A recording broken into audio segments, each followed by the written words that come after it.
موضوعنا wuxuu ku saabsan yahay laptopka iyo desktopka.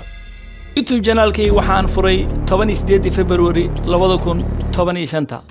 Video ugu horeeyay aan soo galiyay waxa uu ahaa heestii ugu horeysay oo aan muuqaalkeeda direct gareeyay Daldoorsi oo ilaa iyo maanta dhalinyarada jecel yihiin fiirsadaan commentina weli ka soo bixiyaan. waa kan commentiga ugu dambeeyay Who is listening? waxa soo qoray Ilyas Hassan 29 qof ay ugu qoran tahay. Bun hadii la waayo bedelkiisa la helaa. waxaan qaybta dambe ee muuqaalkan idin kula wadaagi doonaa isbedelka uu sameeyay YouTube-kayga wixii ka dambeeyay June 2024 markii aan u soo jeestay inaan video maalin kasta soo galiyo.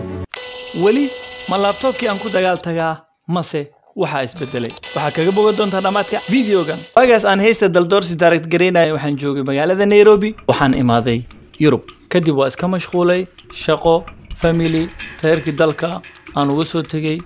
wadan cusub oo nolol ka bilaabay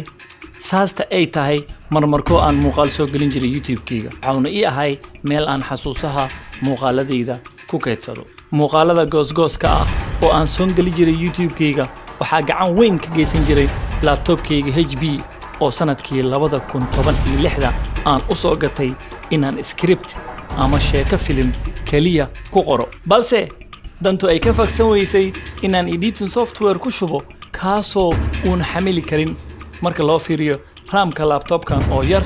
iyo asagoo wax badan kaydin karin. waa halkaas meesha u daraamaha ka bilowday. barnaamijkan editingka u isticmaalayay waxaa la dhahaa Movavi Video Editor kaasoo ah mid aan jabsaday. gabadhii garabka igu siisay oo macallimada IT ah waxaan leeyahay aqoontaada Allah ku barakeeyo. Kamerada aan muuqaalada ku duubayay waxay ahayd Canon 7D Mark II. haddii aad rabto inaad wax badan ka ogaato kameradan muuqaal aan ka soo suubiye ajiro ee linkiga qaybta commentiga yaalo ku dhufo si aad wax badan uga ogaato Canon 7D Mark II. dhinaca muuqaal duubista kamerada waa ay fadhisay gacanteeda waan ku kalsoonaa balse markii la soo gaaro inaan editing gareeyo muuqaalkii aan duubay waa marka daraamaha nightmare ama qarow iyo riya maalmeedka iskugu jiro ee bilaabi jiray sababtoo ah laptop yar ayaan ku shubay editing software kaasoo asagana ah mid yar oo la soo jabsaday. waxay la mid tahay adoo motor 8 bustunla ah saaray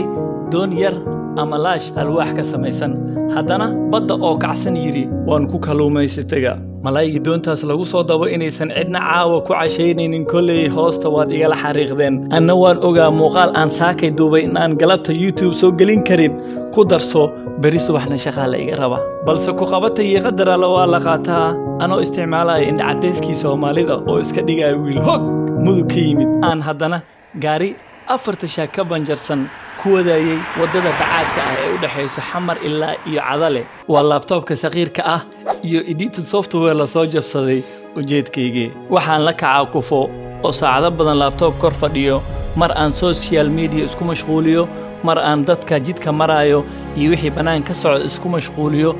aakhirkii waxaan dhamay jiray editingka anoo daal iyo diif badan iga muuqato habeenkiina kala bartagay markaasaan render ama inaan cajalad u rogo isku dayaa muuqaalkii aan intaas oo rafaad ah ka soo maray waxaana laabta ku qabojistaa inta laptopka uu cajalada u rogayo muuqaalka bal dhinaca aan dhulka dhigo markaasay hurdo ila tagtaa waxaan ku soo kacaa subaxii alaamka saacada ee shaqada ii kayo soo habasho kadib markaan salaada tukado intaanan koob shaah cabin waxaan fiiro ugu dhaqaaqaa shamaagtii aan xalay dhigtay bal in uu wax malaay ah ku dhacay sawaaba laptopkii oo mar hore damay iska dhaaf inuu muuqaal cajalad u rogay markaasaan saacada fiiriya ma shaqan aada ma laptopkan shida ogow laptopka soo kicitaankiisa kaliya waxa uu qaadanaa saacado maadaama xalay asagoo shidan aan ka seexday editing software warkiisa kaas iska badhaaf anoo sidii u talamaya aan halhaleel guriga uga soo baxaa oo shaqada anoo huufsan tagaa maalintaas oo dhan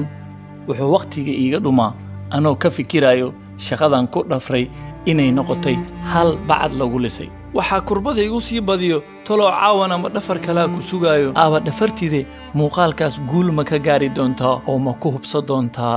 YouTube-ka waxa i sugayo haddii aan dhaho muuqaal kale aan suubina laabtoobka jabkaas aan ka soo maray alxamdulilah balse maanta waxaasoo dhan waxay noqdeen wax laga sheekeeyo muuqaaladaas aan saas ugu soo jabayna waxaa ka mid ah muuqaalkan waxaan soo gaarnay qaybtii dambe laabtoobkii waxaa bedelay desktopkan oo sida mobile screen touch ah itaabo kaliya ku leh editing software-kii Movavi video editor waxaa bedelay DaVinci Resolve Studio 18 oo saacado gudahood muuqaalka kugu jarjaraya rendering walwal ma leh oo waa daqiiqado kooban YouTube-kiina muuqaalo aan soo geliyaa toddobaad kasto ee ku xirnaa Udemy Films waa madasha aan ku kala warqaadi karno aqoon isku wadaarsan karno sidoo kalena madadaalo aad ka helayso waa mahadsantihiin sida aad noogu xiran tihiin haddii aad nagu cusub tahayna gacmo furan aan kugu soo dhawaynaynaa inta muuqaalka xiga ku kulmayno